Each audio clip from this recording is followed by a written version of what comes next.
You're listening to the Teach Better Talk podcast featuring expert educators eager to share progressive tactics to reach more students. Teach Better Talk is created by teachers and fueled by passion. Let's get started.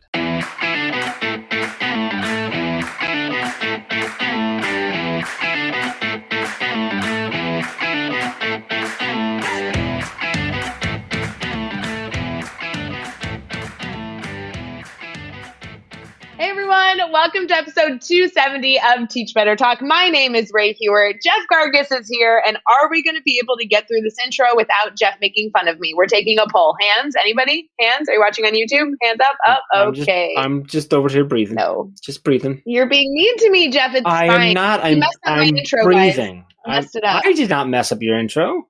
Did I? Oh, I guess I did. No, you're right. I did. You messed up. So then I messed it up. Yes. Guys, I started welcoming you into the show, and Jeff Gargis burst out laughing, which means we had to restart. Now, to be fair, I burst out laughing because the first time you welcomed us into the show, you didn't know what episode it was. Now, to be fair to you, we had to reverse the way that we recorded these intros, so I get it. Like, you were on. So you said Here's the thing, though. You said the right episode, right? 283? No, it's 270, Jeff. But here's the thing. Guys, do you even care what episode number it is? Let's be completely honest. Like, I could have been like, welcome to episode 349. No one would have been like, that seems a little off, but they're probably right or wrong. No, because you're already playing. It's, you know, you're in your car. You're working out. If you're working out, go. That's awesome. But you're just hanging out and walking the dogs. Whatever you're doing. What's this face looking? What are you doing? They might be watching us on YouTube. Who would want to watch this? I mean, I understand one part of the screen isn't nearly as attractive as the other. But... Oh man, we should just make both sides of the screen you for the rest. Oh, that would be creepy. Anyway, what are we? Weren't we going to highlight something and then go into something? We're going to highlight the fact and highlight just a friendly reminder, maybe, of a change that's happened recently, and that is a shift in our Mastery chat that is no longer Mastery chat. Our Thursday night Twitter chat that over a month ago now, we've been using both hashtags, hashtag Teach Better and then hashtag Mastery chat, because we've shifted to hashtag Teach Better. So we're still using both hashtags. However, back on May 20th, we made the shift to the new format, which is a 30-minute format with 4 questions and then a 30-minute recap right after. And that was a big change for us. It's been really, really well received. People like it because we kind of took a 90-minute experience, now made it 60. I love the fact that the 4 questions makes our moderators pick the 4 best questions. So we used to do 7. So just a friendly reminder to join us on Thursday nights at 8 p.m. Eastern every single Thursday using hashtag Teach Better. And then right after that at 8:30 Eastern is the recap, where we typically have our moderator on with us. We kind of got to dive into what they were thinking, what they're hoping to get out of the chat. We ask some of them their own questions live. It's a good time. So join us. Well, and I just think, to me, it's like getting the lesson and then getting the enrichment. Come join the conversation. It's real good. Good. I love it. You can get more info over at teachbetter.com, so go check that out. All right, let's get into this episode. This is a great episode. Terrell Strayhorn is just a dynamite guest. We had a great time talking to him. He has some great stories, some amazing insights. Listen all the way through. I'm going to let him break down all the things that he does, because he does a lot of stuff, so I'm not going to do it justice. So I'm going to let Terrell do that. So I just want to get right into it. Let's get into episode 270 with Terrell Strayhorn. Hey guys, we'll get right back to this episode, but do not forget, we just did a huge shift for our Twitter chat. That used to be hashtag Mastery Chat every single Thursday. We now are changing Mastery Chat to hashtag Teach Better Chat. Now this chat is the exact same time. It has always been 8 o'clock Eastern over on Twitter. But during this chat, rather than having an hour-long conversation, we are changing it up. We are doing a half an hour conversation and then a half an hour live recap with the host. If you are not familiar with Twitter chats, don't be nervous. This is a great one to start with. Meet us over on Twitter every single Thursday at 8 o'clock Eastern for a wonderful 30-minute chat with then a 30-minute live recap with the host and a member of the Teach Better team. We'll see you there. All right, let's get back to this episode. All right, we are here and we are chatting with Terrell Strayhorn. And Terrell, it is awesome to have you on the podcast. Super excited to dive in and learn more about you, get into your story, hear about all the things you have going on. But before we get too far into things, how are you feeling right now? Well, hello, Jeff. I'm feeling good. Actually, had a very full day, productive day, but that is always the case. And so looking forward to having a conversation with you about, one, education and teaching and have an opportunity to just talk about really important matters in ways that I hope will enrich people's lives. So excited, ready. Oh, I can already tell this is going to be a good episode here, people. Before we get too far into this, I know we have a bunch of questions we're going to throw your way. Would you mind kind of answering a little bit about your background and all that you do? How do you describe your work? So it depends on the day in a way, Ray, but I am Terrell Strayhorn. I'm currently provost and senior vice president of academic affairs at Virginia Union University. So in that role, I serve as the university's chief academic officer. I oversee the curriculum and supervise all of the academic programs, all of the academic deans, ultimately all faculty sort of report up to that role. I also serve as the director of the Center for the Study of HBCUs. It's a national research center that's really unapologetically committed to the academic study of the nation's 101 HBCUs in the country. And we've been playing it's an important role that HBCUs play, but I think it's taken on sort of heightened importance in recent months due to the historic election of our vice president, Kamala Harris, and many senators. So I think HBCUs have been doing a great job. And so that center really focuses on what they do and sort of economic impacts there. But that aside, I see myself as a person who solves problems. And, I try to solve problems on my own campus.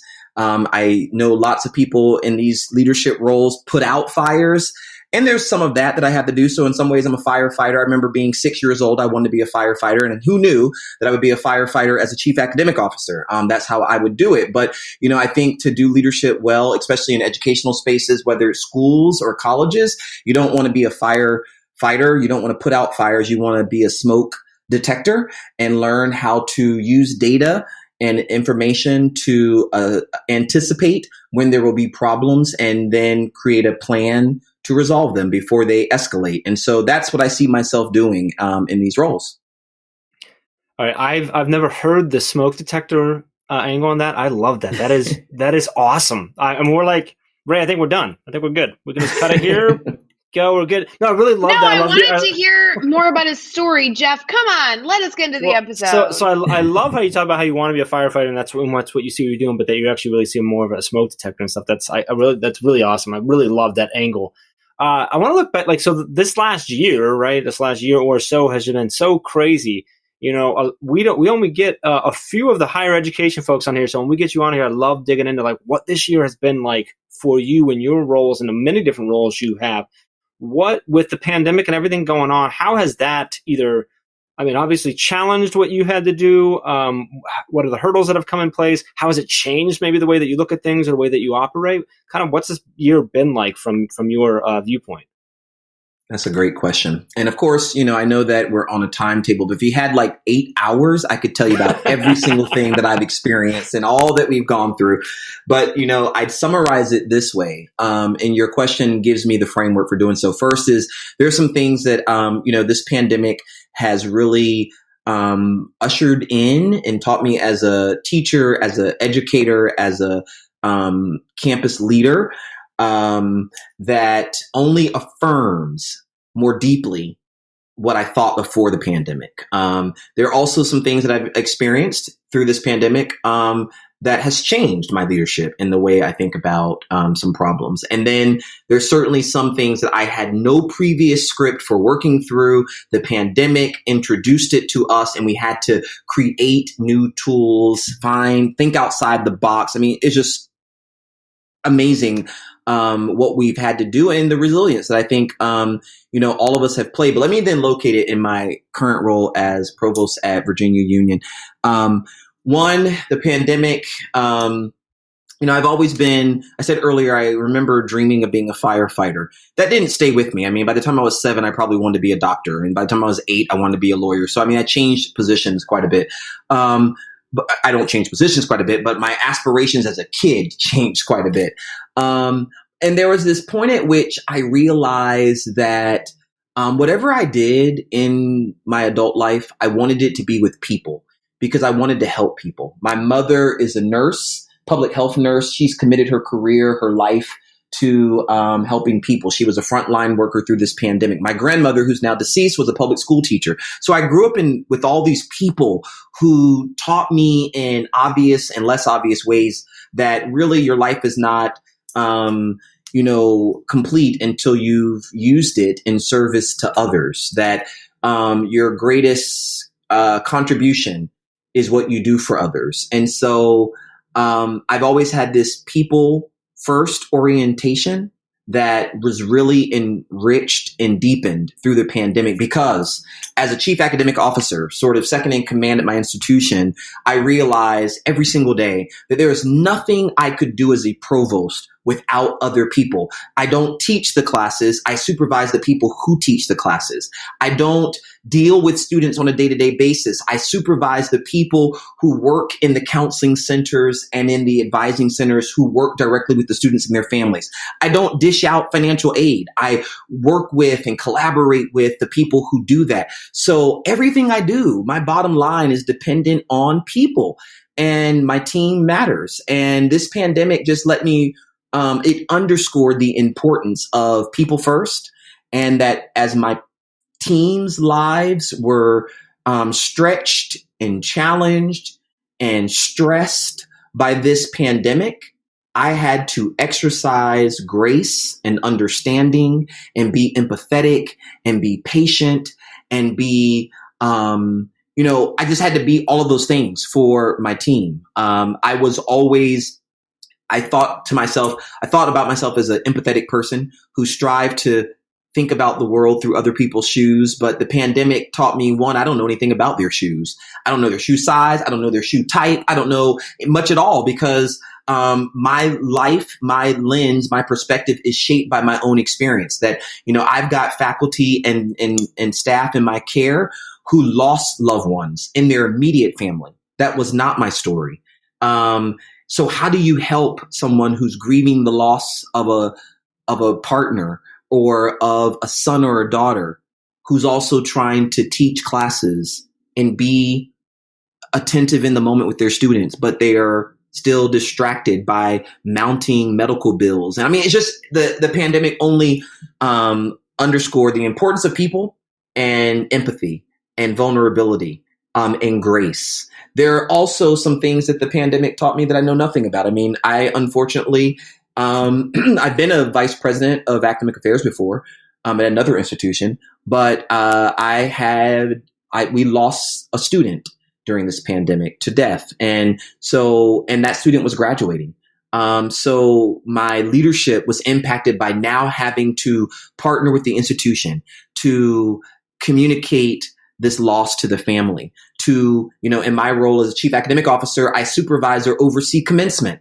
And so how do you pivot at the last minute to change the plans for commencement, because now the student will not be there in person? You will be awarding their degree posthumously. How do you connect with the vendors in the last minute so that, no one sees something on the screen that is going to be a trigger to their own grieving process? I mean, it's just so many, and I had no script whatsoever, Jeff and Ray, to work through that. So you lean on each other. You think creatively and innovatively. You realize that there's power in diversity. Diversity is both, structural diversity. You want different kinds of people, race and sexual orientation and, political affiliation, but you also need diversity of mind. I needed people who could think outside the box, who were not trapped by the box, who could reimagine the world in a circle, not a box at all.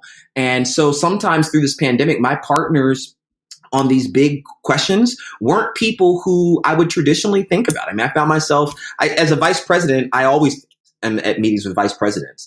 But through this pandemic, students became my thought partners, and parents became my thought partners, and aunts and uncles, and, board members and coordinators of programs, and faculty who are adjunct. They teach part-time, but they could tell me what it's like as a part-time faculty member teaching in a pandemic with an institution where your only point of connection has been through remote teaching. You know nothing about what that campus looks like. So it's hard to tell a student who's having a crisis in your classroom your virtual classroom, and they're clearly showing signs of some mental health challenges, but you've never been on campus, so you don't know where the counseling center is, and you don't know about telehealth services. So all of this was new for me, and new for us. But I'm, excited that we made it through, and we made it through.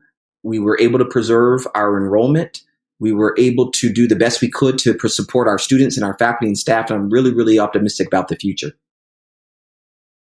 Wow, there was so much in there. I mean, you're going, I'm like, oh, the whole idea of like, have you thought through all the ways that you can't do your job without people? And I'm like, oh, that's awesome. I got to talk about that. And then you mentioned the shoes and like not knowing their shoes, and not knowing. So I'm like, oh, I got to talk about that.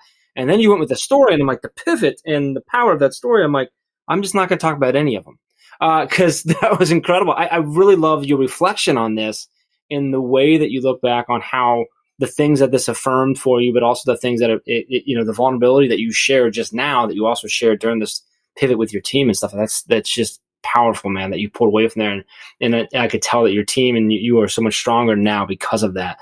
I want to go on to one of my favorite questions here, and something we ask all of our guests, and that is to have you share a story with us about a time that you've had a failure. And kind of, we want you to take us there with you. Tell us what happened.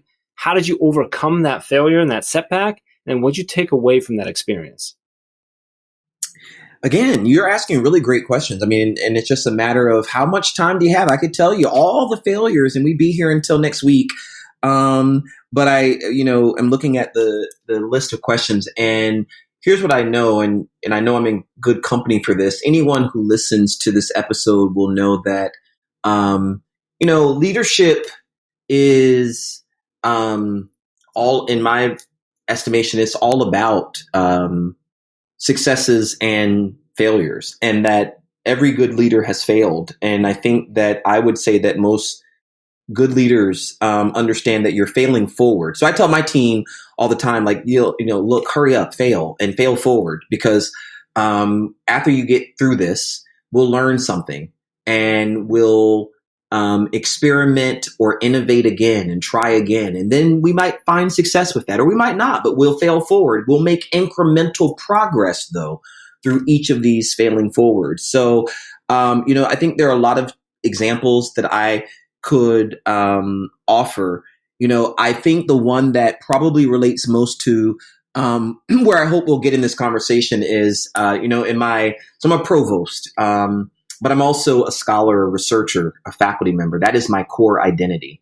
I still conduct research. I still write journal articles and books. I'm never going to stop. I imagine that I will retire someday and probably still be writing. Of course, that's coming from a guy who said when he was 6, he wanted to be a firefighter. When he was 7, he wanted to be a doctor. So I might change, but if I don't change, right, I love to write. And I also see writing as, an instrument. It is my social justice. I change the world through my leadership, or I strive to change the world through my leadership. Sometimes one person, one student, one policy, one program, one school at a time. But I also know that I have been blessed to enact change in the world through my scholarship. There are some teachers that teach differently in the classroom because of what I wrote about teaching students of color. There are some campuses that I've worked with and consulted with who have a number of different belonging initiatives on their campus to foster diversity and equity and racial justice, based on my research on belonging. And so when people always say, well, why do you write so much? That energizes me. The fact that I know there are policies, programs, and signs at Kent State, at Colgate, at Amherst, at the University of Kentucky, at Penn State, at the University of, California, at Sonoma State University, that I was able to work with. Now, these people did not know me because, look, I'm basically just a 6-year-old who wanted to be a firefighter who got his doctoral degree and ended up being a provost. But it was my writing that they encountered first. And it was through the book on belonging that they brought me to their campus, or the president of some campus brought me to their strategic planning retreat. And I worked with a group of leaders to create a plan that would create new opportunities and equity for people who show up in the world looking like all of us who are listening to this episode. So that is exciting to me. And I'm thrilled about the belonging work. But what I think people don't often, or I never get a chance to really talk about, is that the success of my belonging work actually began first with the failure. And that is that the first idea for that book, when I pitched it to a publisher, they weren't interested. They thought that the idea of, my work on belonging is, in short, that I have found through my research over the years, I'm talking research that dates back now almost a decade, which is incredible that I can say that. I feel old, but, through surveys and interviews and a number of different methods with students, I've learned that sense of belonging is an important ingredient in the recipe for success for students. You want students to succeed in your classroom, in your school, in your college, or your university. Part of what you've got to do is foster places, spaces where they feel like they matter and they belong. And when they do, they will be successful. When they don't, they will not be successful. My research, depending on which publication I'm speaking from, I have found that, students who feel a sense of belonging come to class. So it's got huge implications for attendance. They're not truant because they feel connected to their faculty, their teachers, their peers, and there are whole pieces to that, right? Students who feel like they belong also do better in terms of their grades, their retention, their persistence, their graduation. They graduate at higher rates. They're less likely to join gangs. They're less likely to suffer from or to abuse substances and drug abuse. Sense of belonging really balances out a lot of those experiences for students. And there are ways to foster belonging in the classroom, in the school, in the college, the university, the major. There are different strategies that work for different students. It's not like one shot, does it for everyone. Women require different experiences and supports to find a sense of belonging than men.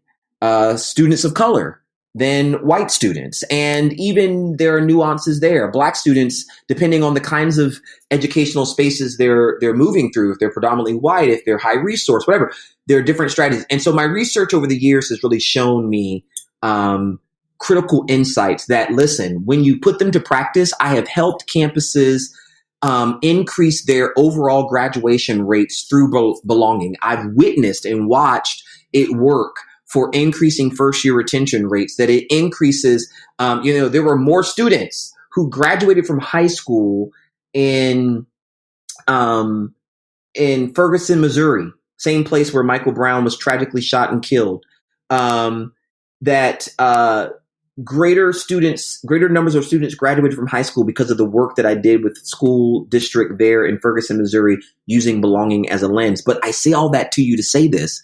There is a publisher who will remain unnamed who told me when I submitted it to them the first time that the idea was too generic for it to be worth a book contract. That it seemed very, touchy-feely, not scientific enough. And of course, when I got that feedback from the first time around, I internalized it like most people do and thought of it as an indictment against myself. Maybe I'm not a good writer. Maybe my ideas are not deep enough. Maybe I'm not onto something here. Maybe I should trash the idea and move on to something more, scientific. There's a huge part of belonging, and you see it. I mean, this was 2008 when I first started doing my work on belonging. And here it is, 2021. All you got to do is go to monsterjobs.com or inside or higheredjobs.com, any of these job sites, indeed.com, type in belonging, and you're going to get thousands of hits because lots of companies and institutions, schools and colleges realize that diversity, equity, and inclusion work is incomplete if people also don't feel a sense of belonging and community. And so they're changing the names of units.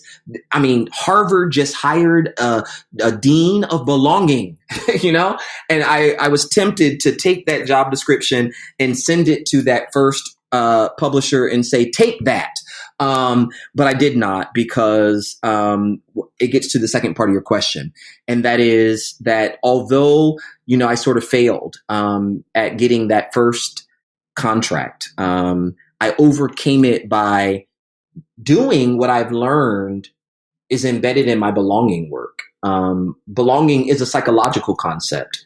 And so in this way, it connects with so many other concepts, like, you know, many in your listening audience will be familiar with Brene Brown's work on vulnerability. It is also a psychological, social psychological kind of concept, similar to belonging. And so we're wired as people, as human beings. Listen to that.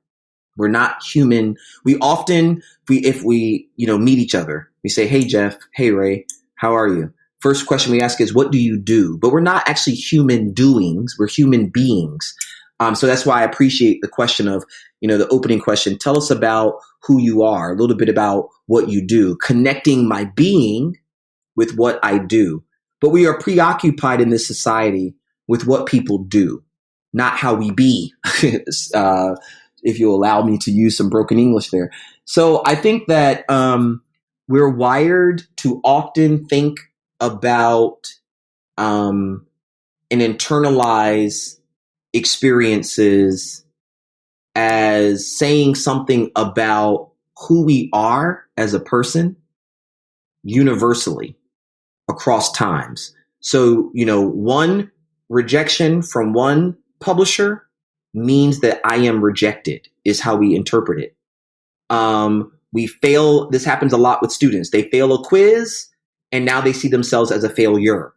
To the point of your question, good leaders fail. So lots of leaders fail a lot, but I hope that leaders will fail forward and see failure as just another experience to try again, learn from it, make incremental progress, ultimately on route to success. But when we take failure and allow the avalanche of thoughts to happen that start to see it as a long-term indictment against our abilities, to see it as a final assessment of our capabilities, then we stop trying.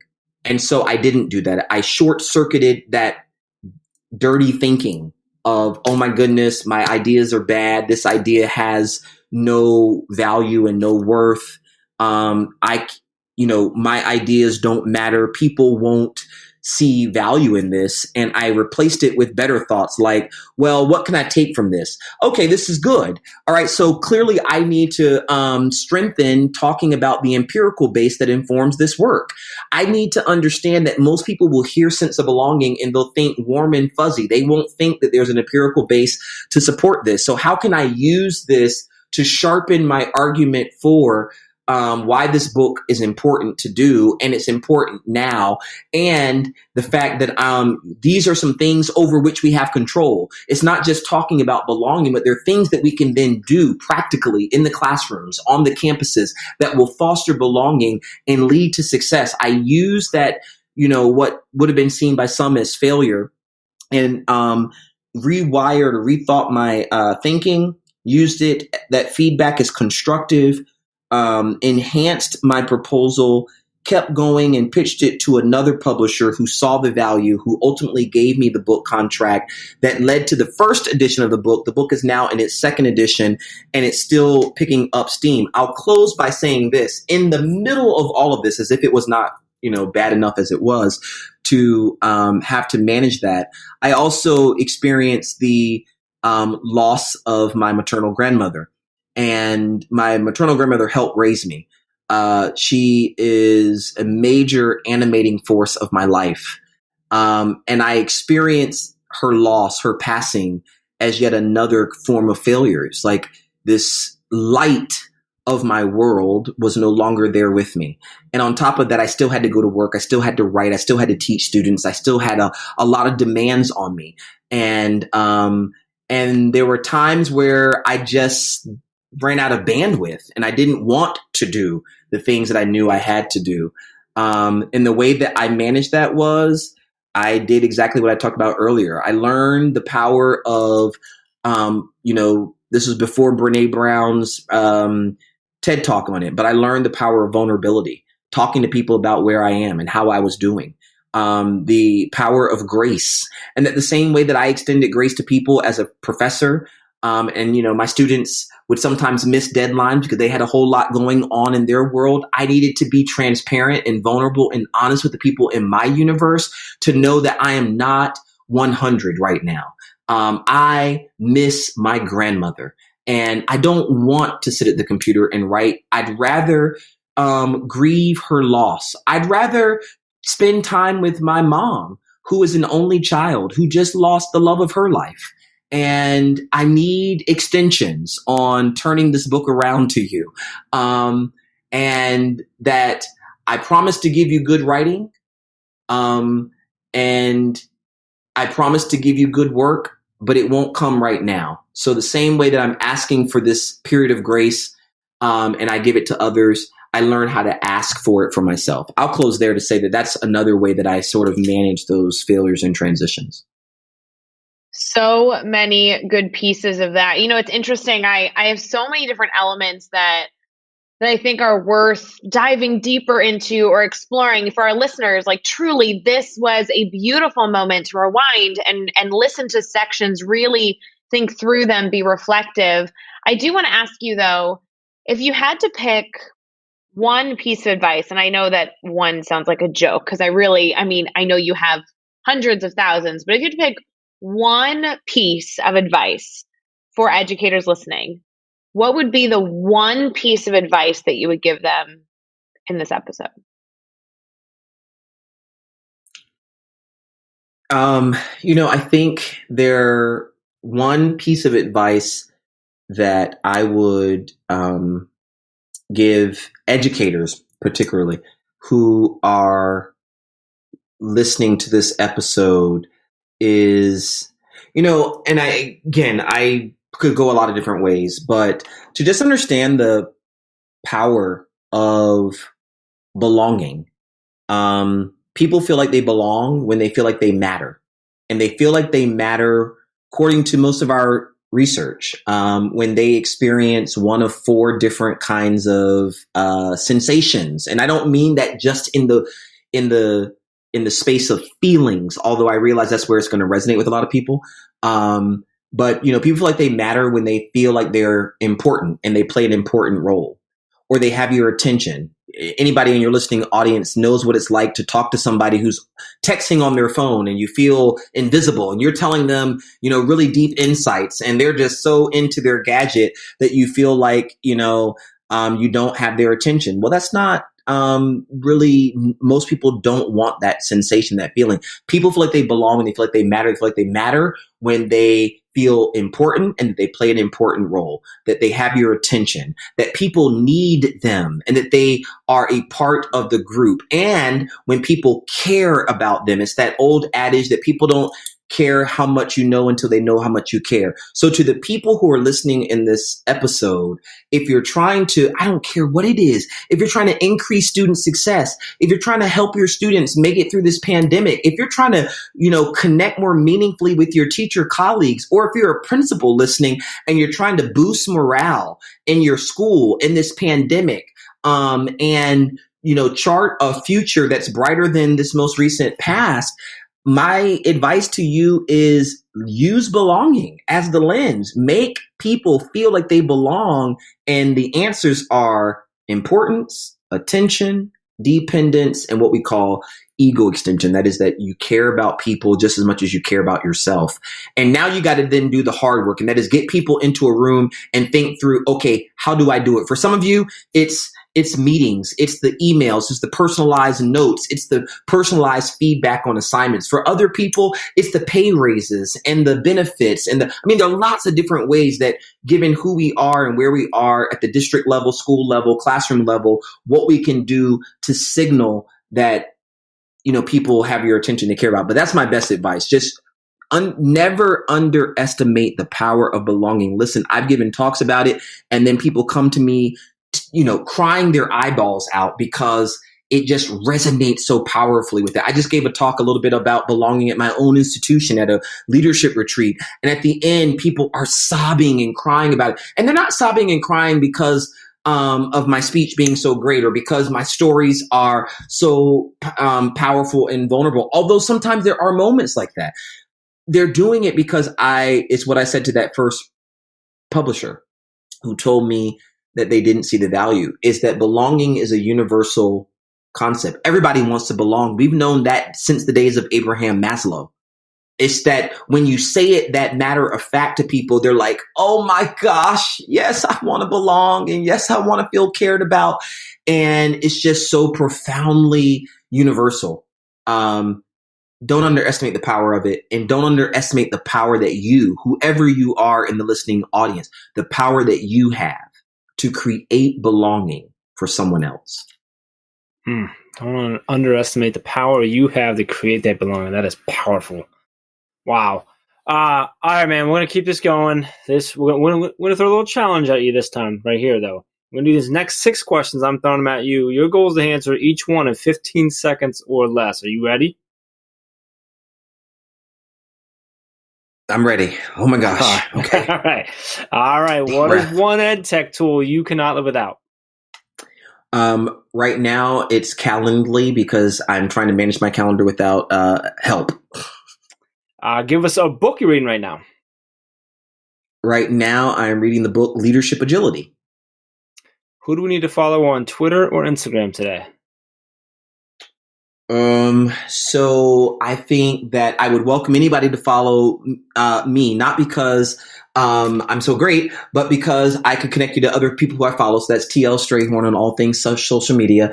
I think a second person who I would say that I would follow is you got to keep up with the world. So I try to follow one of the education news sources, whether it's the Chronicle or whether it's Educate. There are lots of those that you could do. How many am I supposed to list? 3? Yeah, you can list up 3. Yeah, you're good. Yep. So I would say that. And listen, I've talked a lot about, I think, kind of real serious things, education and the world and all that.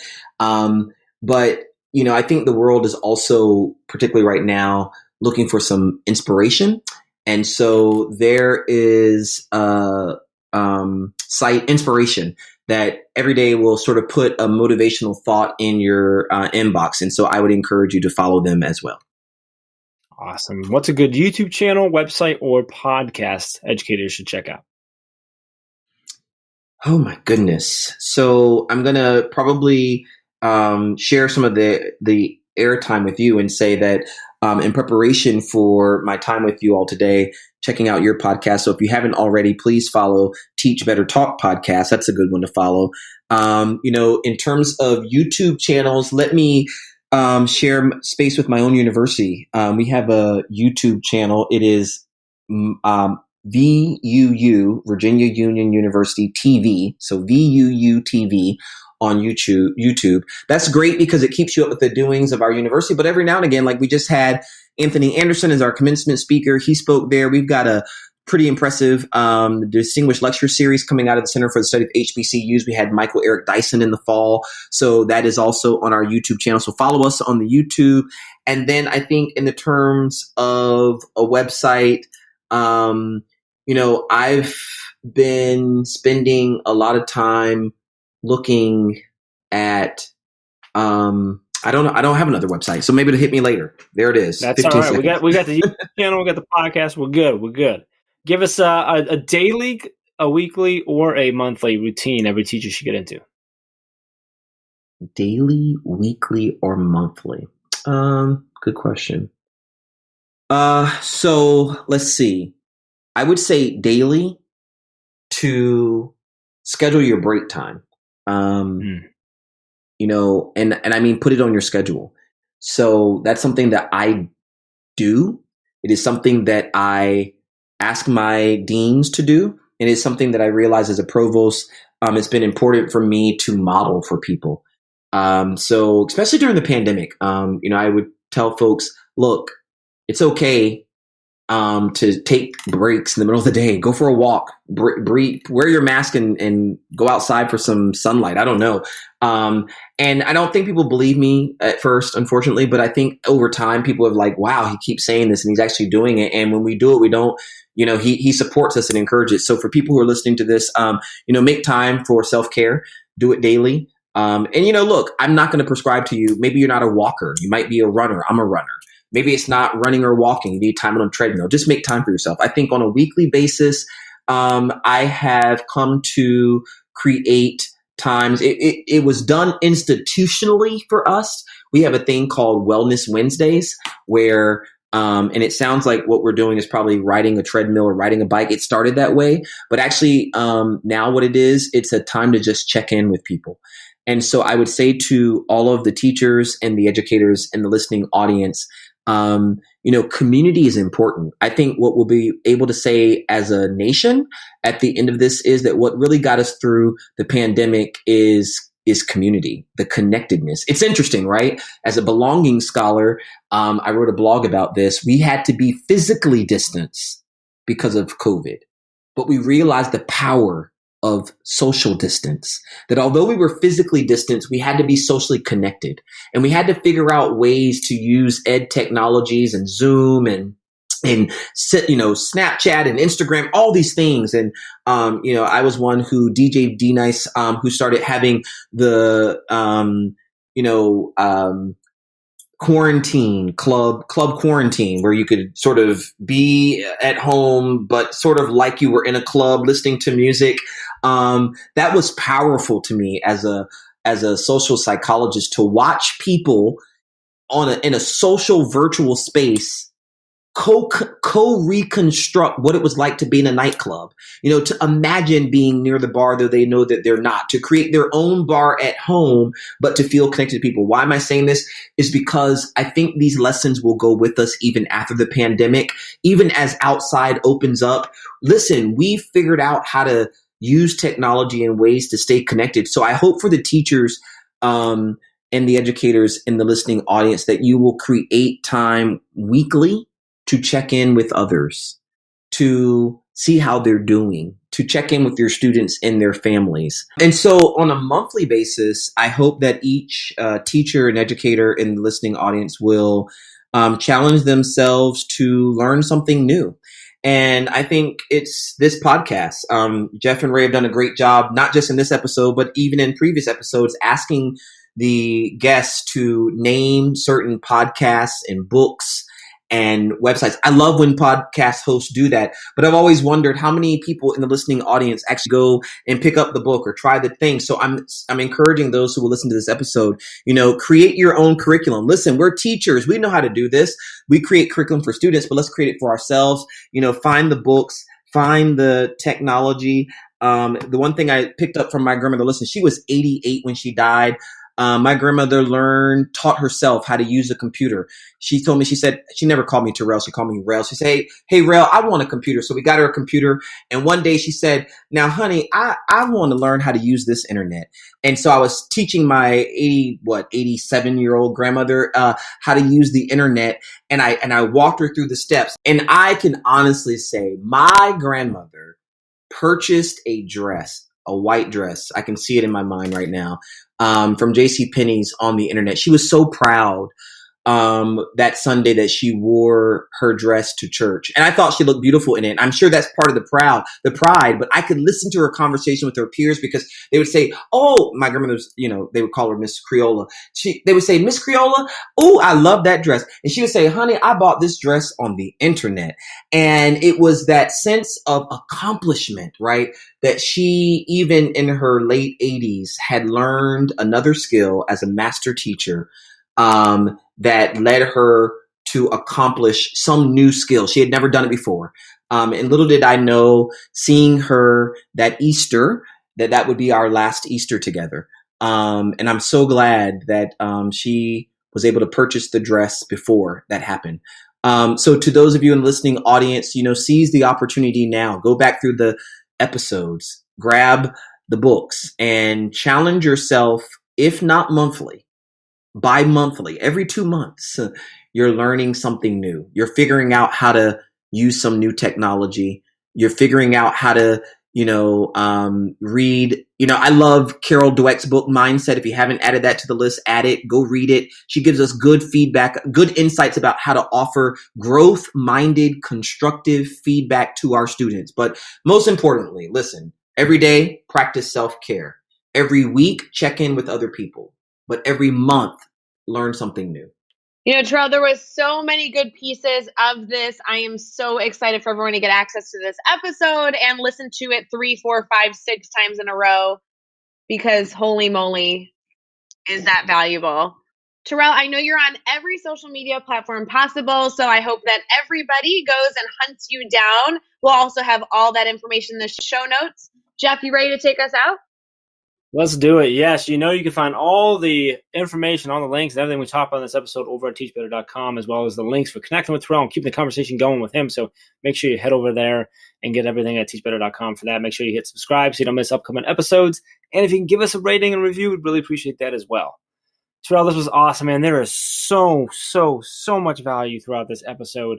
So very grateful that you were able to join us, that you were able to take some time and to share all your experiences with us, man. Thank you so much. My pleasure. Thank you both. Until next time, let's get out there and let's teach better.